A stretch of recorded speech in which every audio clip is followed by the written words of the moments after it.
Good evening and welcome to Match of the Day, where we're hoping to follow last week's excellent start to the season. The matches certainly whet the appetite. From Anfield, league champions Liverpool, under Joe Fagan's new management, take on European qualifiers Nottingham Forest, who, despite minor rumblings this week, put Manchester United in their place at Old Trafford. What a feast to set before a man on his return from holiday, such as commentator Barry Davies. I'm afraid the sun is rather struggling to follow me here. It's a cold, blustery afternoon, but the atmosphere at Anfield is as warm as ever. And the crowd doubtless hoping that Forest will adopt the same positive attitude as they did last season here, when the match between the two produced 7 goals and a real thriller.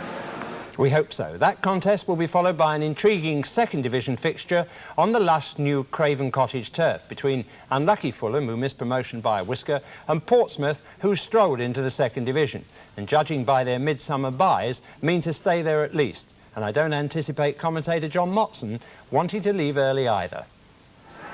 Two former First Division clubs here trying to recapture past glories, but today christening a new playing surface which I believe could really catch on. It's Fulham's new cell system pitch, financed by the GLC. It's natural grass, and I'm led to believe it will be looking as good as this come next May. And I should imagine, Jimmy, when you've seen this, you'll wish you were still playing for Fulham. It does too, John. Believe it or not, though, a few nights ago, I even dreamt I was playing for Fulham at the age of 55. Well, away from dreams to the harsh reality of today's disappointing news. Serious crowd trouble has again damaged football's reputation with violent scenes after Chelsea's match at Brighton. Chelsea chairman Ken Bates calls the offenders mindless scum, while Brighton's Mike Bamber wants them jailed for at least 5 years. So it's straight to Anfield for the action for the game between Liverpool and Nottingham Forest. Let's join the 31,000 people there and commentator Barry Davies. Michael Robinson, signed from Brighton and Hove Albion for $250,000, is the only one of Joe Fagan's new boys making a home debut. And so the team is unchanged from last Wednesday, when victory at Norwich brought their first win in 10 matches. That's running last season into this. It's been an interesting week for Nottingham Forest. They took on and beat the cup holders, Manchester United, on Monday, and now with an unchanged side, they take on the league champions. That gives an indication of the conditions. The trees just outside the ground at Anfield.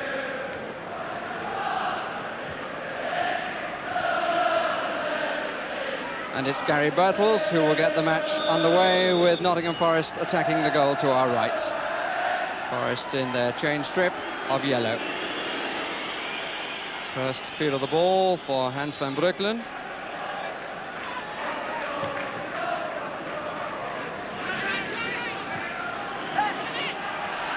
Kenny Dalglish. Beautiful turn around Steve Hodge and a nice nutmeg.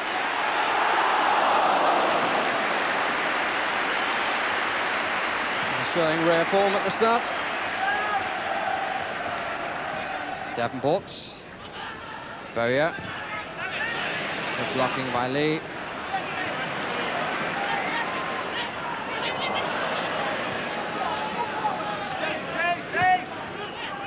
Dalglish.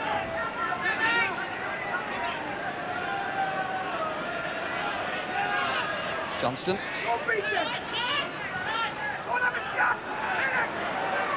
8 Forest players back. Even when he makes a mistake, he recovers to do something useful.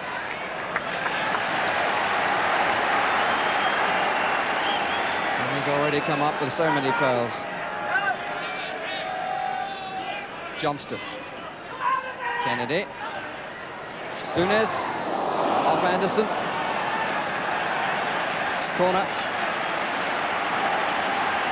He loves to strike them from the edge of the box like that.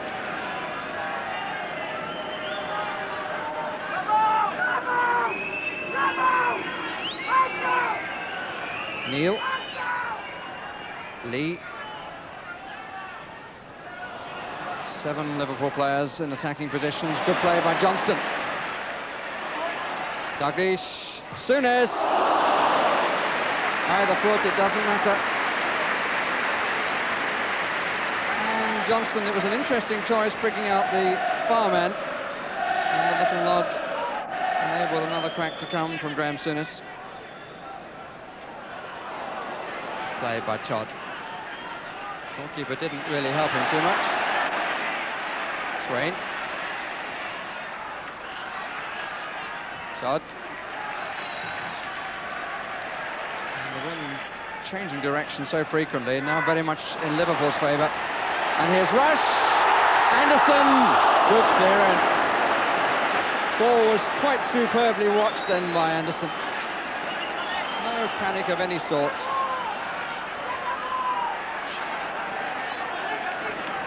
Joe Fagan sitting in the director's box for the first time in over 20 years at Anfield.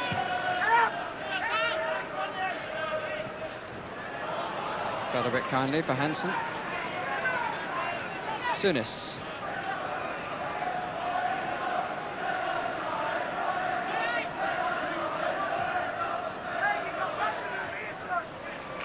Swain.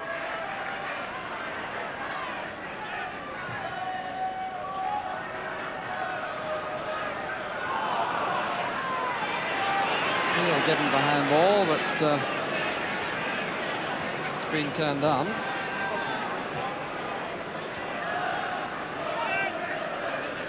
Souness. Hansen.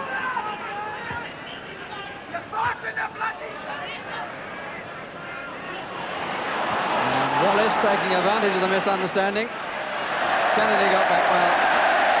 And it ended with Wallace and Birtles on the deck.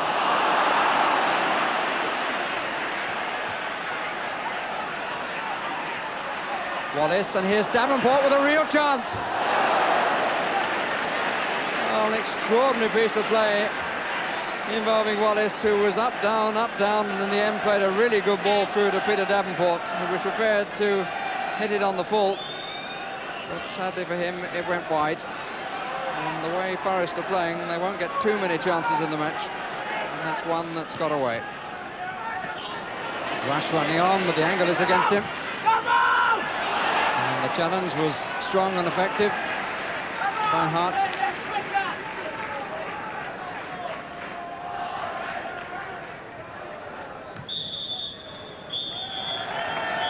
And we come to the end of what became an increasingly frustrating half for Liverpool, who had so much possession but never forced Van Breukelen into action. The 8 men in front of the Dutch goalkeeper of Nottingham Forest protecting him extremely well. So it's a story not unknown in these matches involving Nottingham Forest, who've often come here to defend. But at least the former manager, Bob Paisley, will not be sharing the frustration, because he's already on his way to Denmark to spy on Liverpool's European Cup opponents. He had to get the earlier play in order to see the match tomorrow, but before leaving he was able to pop into the ground to collect the Manager of the Year award, the 6th time he had received the trophy, and he was given a tumultuous welcome.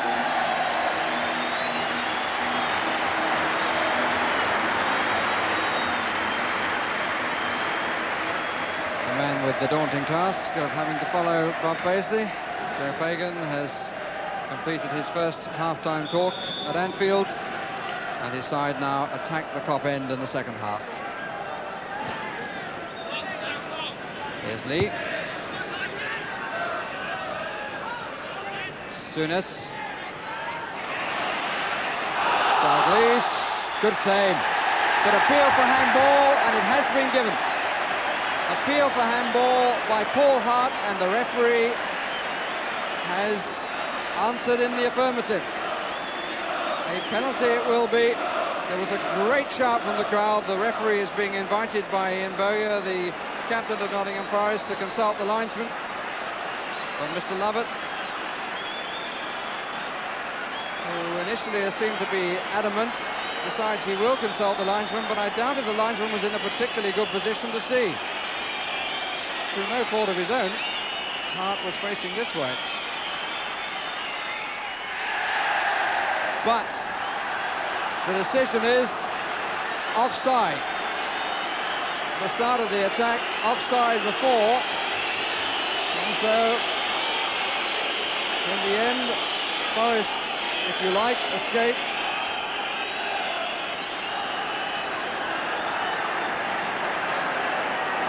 This is really promising here for Forest if Devonport plays it right. They have a man over.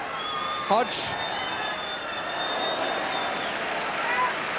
Well, it was a fine break by Anderson, which Devonport rather held up by not releasing the ball quickly to the near side. It's always easier to play those attacks, or indeed any attacks, when you're high in the stand.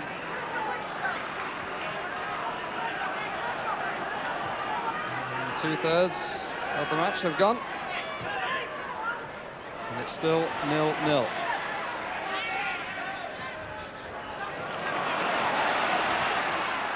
That's useful, but it's going wide, and it stays out.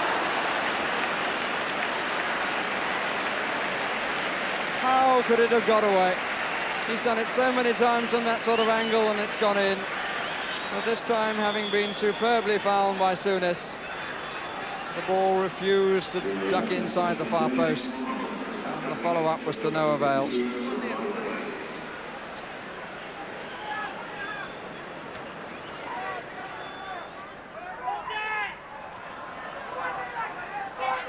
Bertels,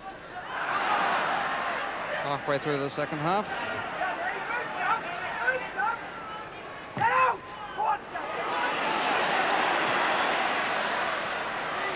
Rush. Dalglish, but Robinson hadn't run on. Dalglish was expecting him to make the diagonal run. Oh, that could be a disaster! Saved by the crossbar. Great turn. But he won't get anything. And Hansen's back pass towards an empty goal, but there was enough bounce on the ball for the crossbar to save Liverpool, Grobbelaar and Hansen. And I don't really think you can blame Grobbelaar for that, because Hansen did not look.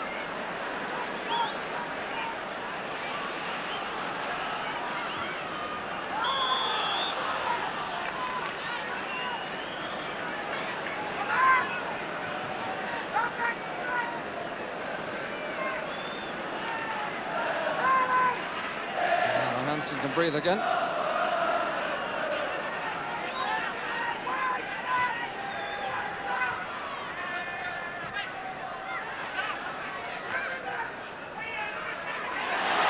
Rush, well taken, penalty.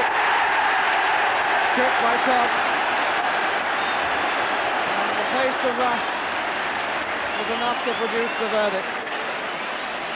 He was a bit sharper than Todd could have believed, and the ball just went away, and Todd made contact with the foot, to the despair of Brian Clough and colleagues on the bench. And Joe Fagan's side had the chance on the penalty spot that it seemed they were going to get in the first minute of this half. Phil Neal to take, 6 times successful last season.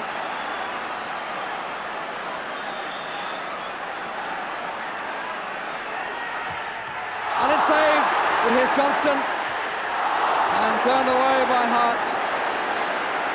And all we get from the manager is a puff of the cigarette.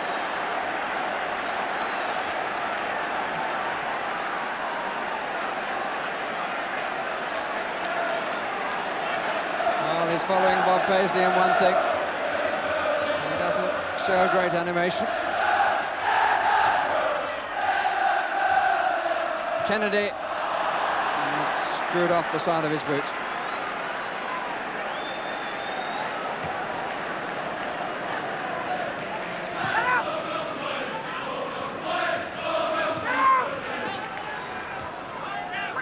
Lee. Neal.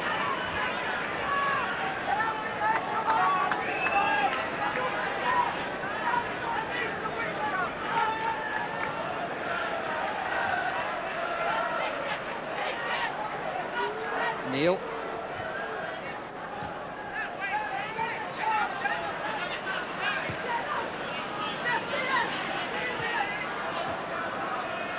Johnston.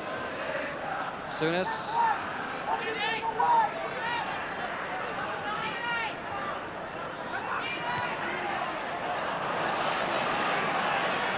Nippy Hodge again. Grobbelaar enjoying himself. And there's no great rush for him to get back. Here's Dalglish.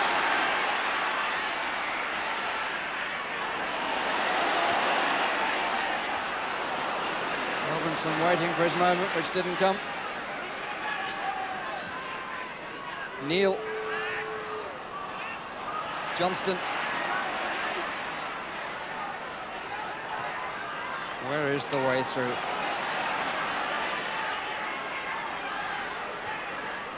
Neil.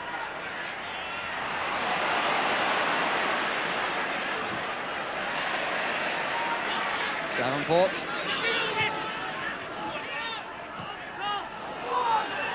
If he can collect that, Liverpool will have to hurry, which they do.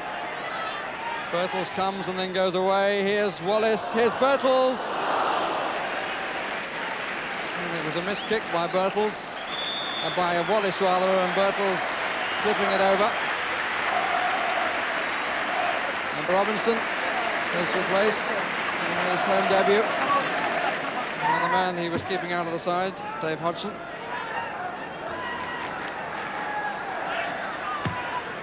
Crowd 31,276, which is up on last season when this fixture produced the worst crowd at Anfield of the season.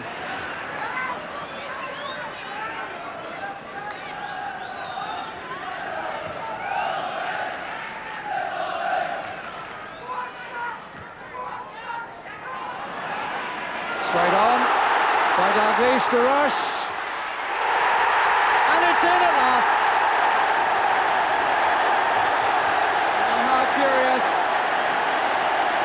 after all the effort, that two passes of such simplicity should produce a goal. Kennedy clear with his right foot at one end to Dalglish in the middle, who flicked it on first time to Ian Rush, who finished in the style that he was using all last season and has carried into this. So with just 6 minutes of the match remaining, Liverpool at last have a goal. And the name of Ian Rush echoes around Anfield.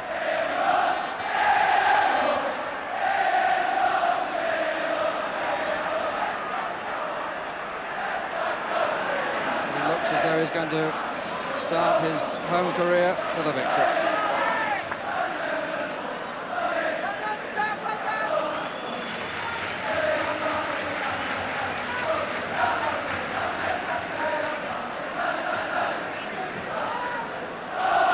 Gets a second chance. Dalglish.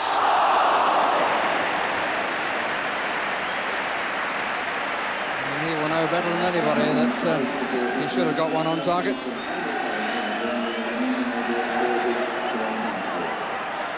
Grobbelaar says it's mine. And how right he is, judged to a nicety.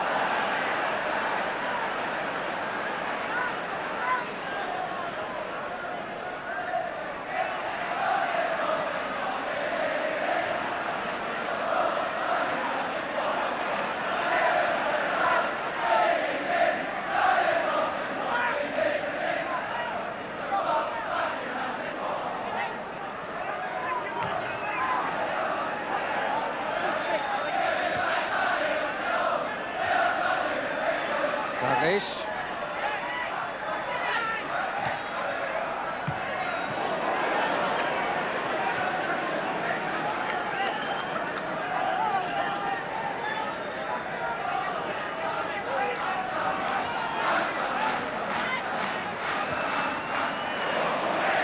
Walsh.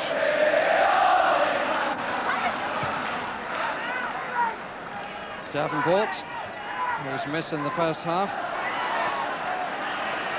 now has added importance. Wallace.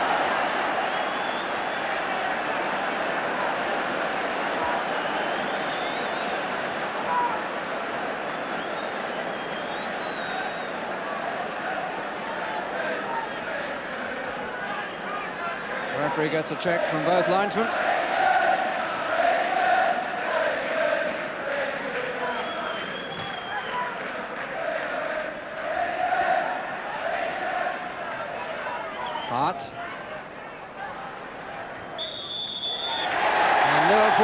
And Joe Fagan start their home campaign with a victory. It was a long time in coming. The one goal scored by Ian Rush from an immediate flick on by Kenny Dalglish to a clearance by Kennedy. Liverpool 1, Nottingham Forest 0. Ominous signs of Liverpool reawakening in that game. They seem to have restored some stability to their defence, but still have uncharacteristic finishing nerves. Manager Joe Fagan, 2 wins in a row, and his first at Anfield, was not free from anxiety, but must feel much more relaxed now. While his opposite number, Brian Clough, was obviously determined to keep a clean sheet in more ways than one. Tonight, it's reported he's ready to pledge himself to Forest forever, despite his recent criticism of his board's policy. Well, Fulham's new turf caught the eye at Craven Cottage. Nothing to tidy up there as the 22 players took to the field. Both the home team and newly promoted Portsmouth had players with the ability to exploit it. Your commentator is John Motson. Malcolm MacDonald hasn't bought a player in almost 3 years as Fulham manager, and his lineup today reflects the faith he has in the club's youngsters. In goal, 20-year-old Jim Stannard is preferred to Jerry Payton, and there are 3 19-year-olds. Number 2, Paul Parker, takes over from injured Jeff Hopkins. At number 4, there's a league debut for John Marshall in preference to Sean O'Driscoll. And at number 11, Peter Scott gets his chance because Ray Lewington is ruled out. By contrast, Portsmouth have spent around £700,000 on 6 new players in the last 15 months. Number 3, Richard Money, and number 9, Mark Hateley, the latest signings by a manager who's back on familiar ground today, because Bobby Campbell was in charge at Fulham for over 4 years. The referee is Dennis Brazier from Northampton, and he gets underway the first Football League match on Fulham's new Cell System surface. Portsmouth are wearing blue shirts and white shorts. Here's Webb at number 7. Behind him is Ellis, the fullback. Both sides lost their opening league match last Saturday. And there's Bailey, number 10 for Portsmouth. And Roger Brown, the Fulham captain, gives away a corner. Alan Bailey with 26 goals for Pompey last season.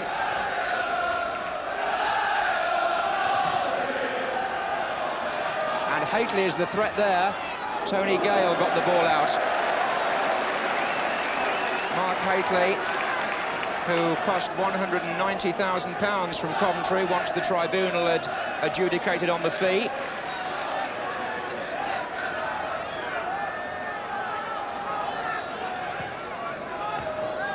And Kevin Locke this time doing the defending, and Portsmouth have forced 3 successive corners here.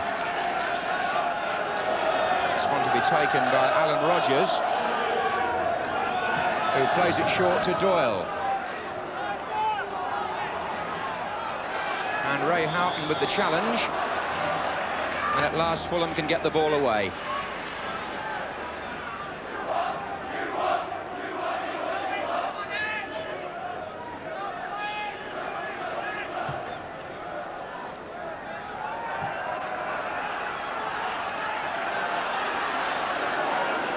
There's quite a gale blowing around Craven Cottage this afternoon. That's not a pun on the Fulham number 6, by the way, but the wind could play quite a part here.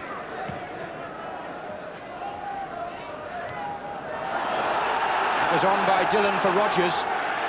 3 waiting in the centre for Portsmouth. And cut back for Hateley.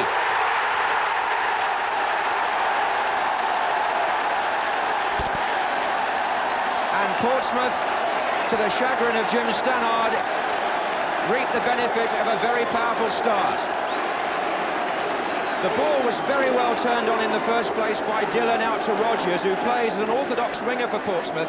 And what you want from them is a good cross like that. And Mark Hateley, who scored with a header in the Milk Cup match at Hereford on Wednesday night, now opens his league account for his new club.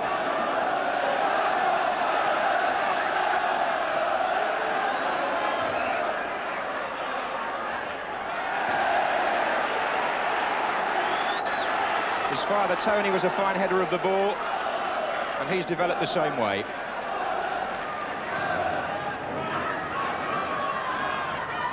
And Coney turned the ball in.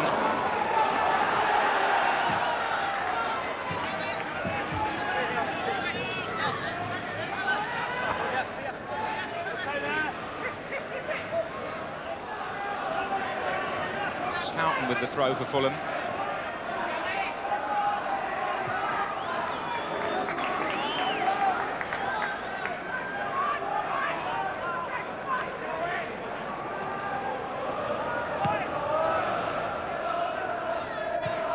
Hateley and Brown. Biley now. And Hateley chasing. Parker just waiting for Stannard. And Hateley told to keep the feet down by the referee.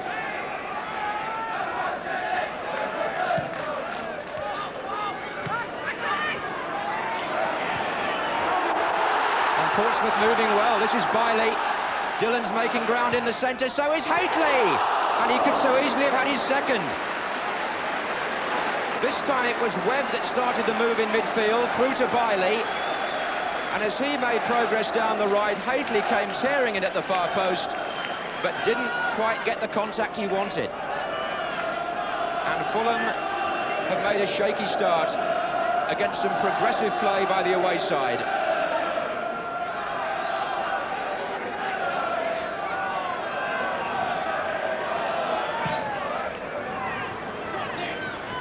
On by Coney.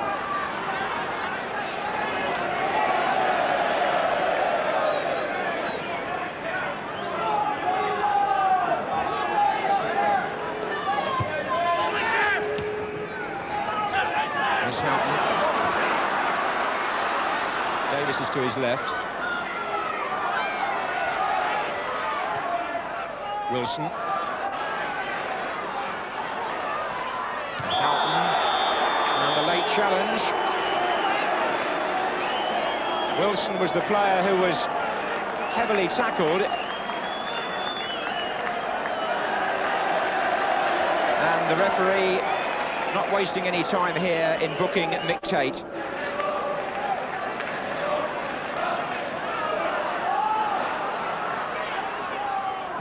Houghton plays it square to Tony Gale, who slipped as he shaped to shoot and wasn't terribly impressed, I fancy, by the delivery anyway, from Houghton.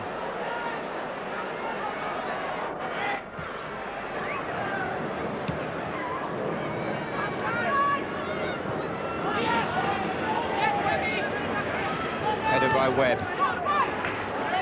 Now Ellis. Biley with the touchback, nice one. Webb. And again Biley, offside.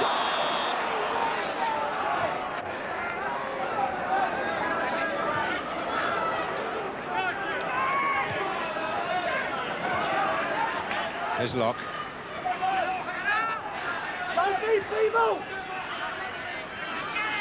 That's okay, we've got the ball now. Now it's Brown. Marshall wide on the right. Wilson coming through the inside right position.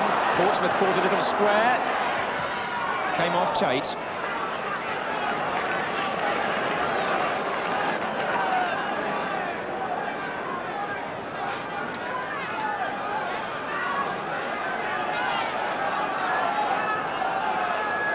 Here's Parker. And now Houghton. Well, that's a fine run by Ray Houghton. It was Tate who stopped him and Webb who cleared, but he threatened to go through the pack there. Parker. And the wind again having an effect.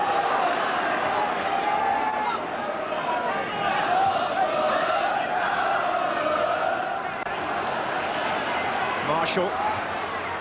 Dillon for Portsmouth. Biley. And again Dillon.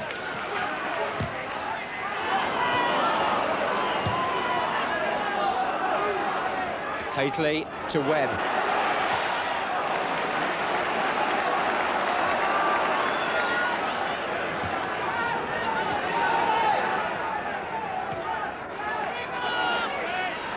For Scott. Sensible ball to Coney. Now Gale. Wide on the right is Wilson. Three in the middle for Fulham. And Wilson's shot. Well, Ray Harford, the Fulham coach, was saying to me before the match that the plan today was to get Robert Wilson through the Portsmouth ranks whenever possible. And certainly on the early indications, that's exactly what Fulham are doing. Coney. Marshall in support.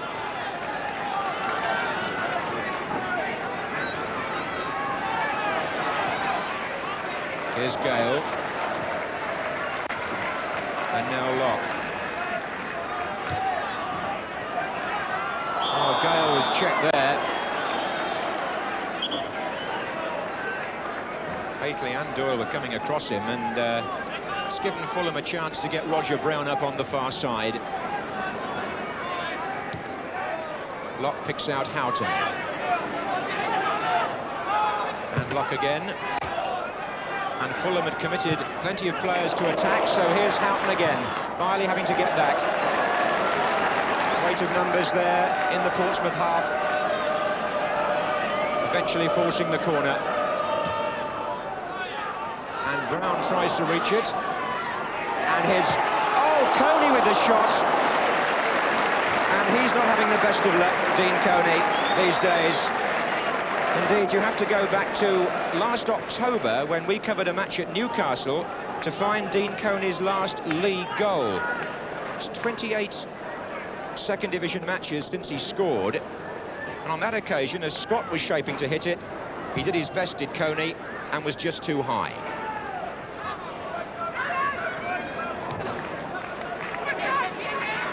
Here's Houghton.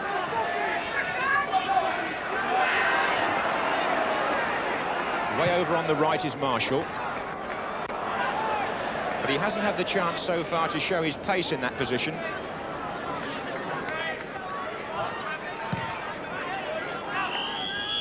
Well, Portsmouth's coach arrived rather later than usual at Craven Cottage today, but they wasted no time once they got out there. They lead at half-time with a goal scored by Mark Haitley after only 3 minutes. Well, the most famous landmark on Fulham's ground, Craven Cottage itself, could well disappear if the club get permission to develop that Putney end. They want to build a new grandstand incorporating a sports and leisure complex, luxury apartments. It's a brave scheme and it would cost up to £10 million, but the club are currently negotiating with the church commissioners who actually own the ground. My early impressions of the new pitch at Fulham suggest that it's quite the opposite to the synthetic surface at Queen's Park Rangers, in that the ball on this pitch tends to hold up rather than run on.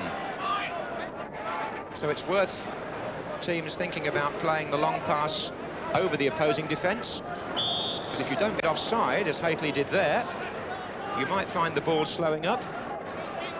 Will present you with a chance to score.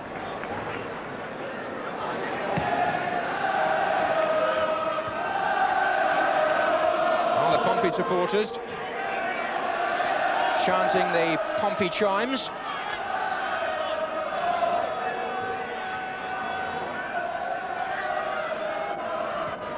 Parker forward. Coney with the touch. That was Tate. And again, but neither of his clearances found a colleague. Portsmouth still sitting on this one-goal lead. Davis for Fulham. Marshall. Foul was by Hazelwood.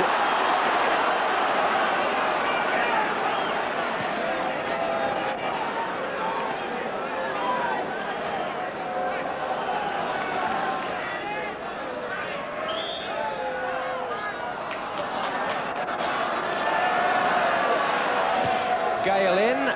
Brown comes forward. Marshall away by Tate. And Portsmouth defending well. They weren't thrown by the little routine prior to the kick being taken. Here's Parker. Wanted Coney wider then, but that will do. Scott. Back again by Houghton. Now Gale. Locke.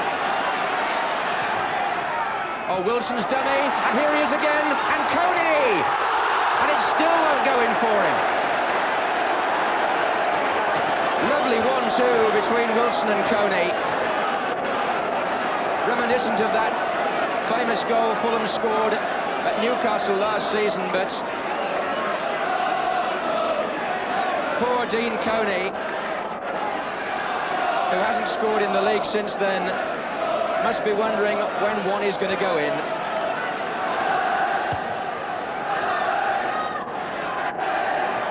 Here's Locke. And Houghton. Coney and Davis to his right. Scott also moving forward. It's Tate's header out. Here's Marshall. That struck Dillon. There's a good chance there. And Tate stops Davis inside the 6-yard box.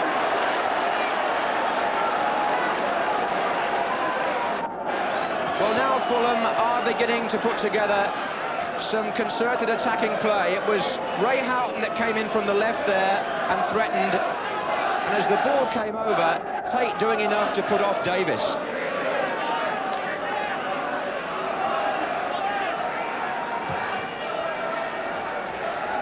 Biley with the flick. And now Webb for Portsmouth. Looks very assured on the ball. That was Ellis forward to Biley, who's onside. And fires one across, which stays in play. Rodgers.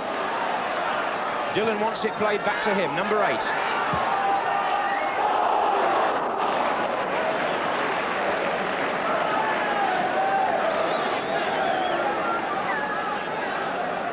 Fulham have to be careful about as they go chasing the game, a goal down. Ray Harford on the bench will be aware that a counter-attack from Portsmouth could sew the match up for them. Marshall. Locke. Wilson's made a good forward run. Number 8 didn't run for him though, the ball.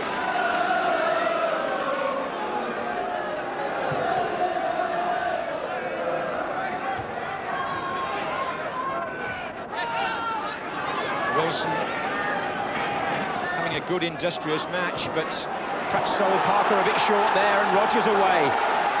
Taking on Brown, Biley's coming in at the far post, and Rodgers almost curled it in.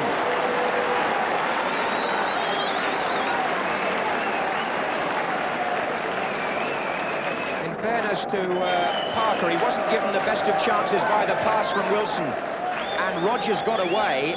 Whether he was aiming for Biley or whether he was aiming to curl it inside the far post, he will know, but he certainly didn't miss by very much. And we've been playing for an hour. Here's Haitley. And Doyle bursting through, and he's offside against Biley. Well, the linesman had his flag up, Doyle curls it in, and Biley scores. Now, are they going to allow the goal? It looks as though they are. Now, I think that's a good piece of refereeing in one way, because as Doyle burst through, Biley was in an offside position.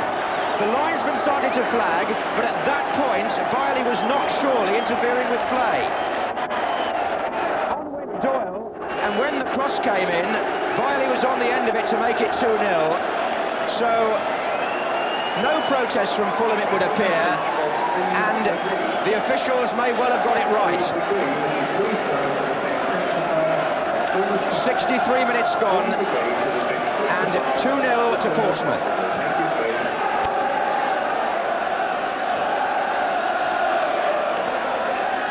Turn back to Houghton by Wilson. Looks like a happy return for Bobby Campbell at this stage. Marshall.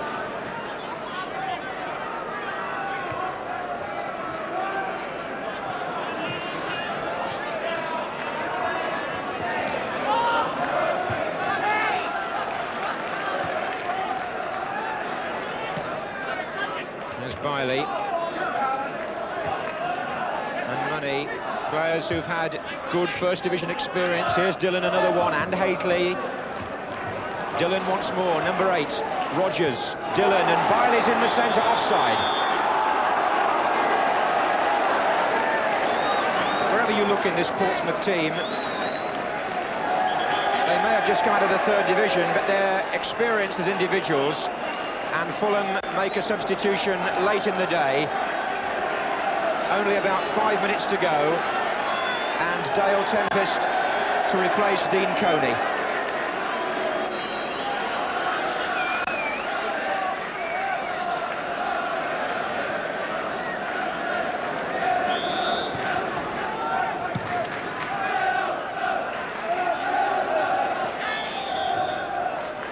Tate and Hazelwood going for the same ball, and a free kick to Fulham. Tempest hoping to snap up a chance. Locke to take the kick. And Brown jumping with Haitley, but that's been a useful ploy for Portsmouth to pull Haitley back to mark the Fulham number 5 at set plays. Here's Parker, though. And Brown is still forward. Tempest.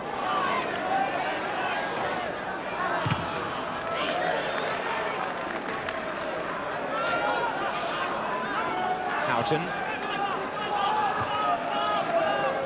Gale. Houghton again.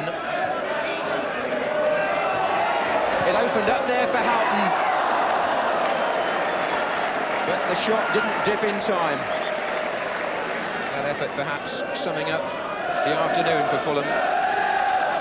Not much has gone their way.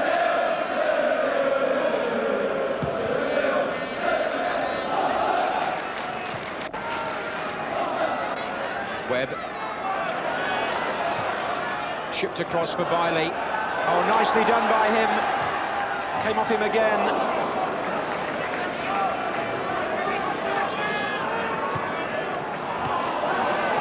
Interception there by Doyle. Here's Money. And well won by Houghton.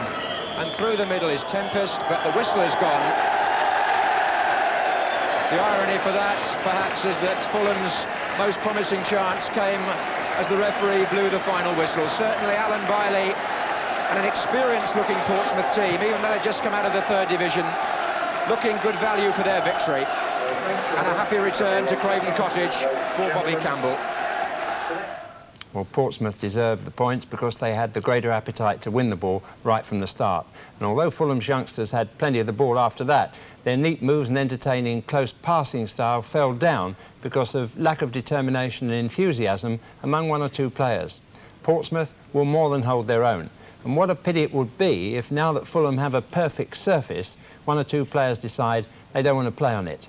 Bob. After such a promising start last Saturday, it's sad that trouble returned to the terraces today. 4 policemen were injured at Brighton when violent scenes followed Chelsea's 2-1 win. Chelsea chairman Ken Bates said those responsible were mindless scum. But the strongest reaction came from Brighton chairman Mike Bamber, who stated, "These hooligans have got to be put away for 5 years or more. It was terrifying for the women and children in the crowd. I'll take the matter up with the Chelsea chairman, but it's really down to the government of the day." Meanwhile, up at Middlesbrough, manager Malcolm Allison criticised police control after more hooliganism following the 2-2 draw with Leeds. Seats were ripped out in one of the stands and police dogs were eventually brought in to clear the pitch. Allison said hundreds climbed onto the pitch after the game and no one said a word about it. If that happened anywhere else, there would be police cars everywhere. Football pays a vast amount of money to the police over a season and they really need to clamp down on the troublemakers. I wish I could tell you there was no trouble in Glasgow, where the day's biggest crowd, over 50,000, watched the Old Firm match between Celtic and Rangers. There were, in fact, 53 arrests. But let's concentrate on the football with commentator Archie McPherson. And there's David Syme in action right away. Saw him at Tynecastle last week. He made 5 bookings. Hope it's a quieter day for him this afternoon. Well, there's a great goal. Ali McCoist, right out the blue, right through the Celtic defence, 27 seconds. Forward goes Aiken, and there's Mugabe down. Aiken with a descent. The equaliser. Dawson. Redford won't get there. That's very casual play by Rangers. That's a good ball, McClare. He's got a lot of players up there, including Burns, and down goes McCloy. And that's been given. It's a goal.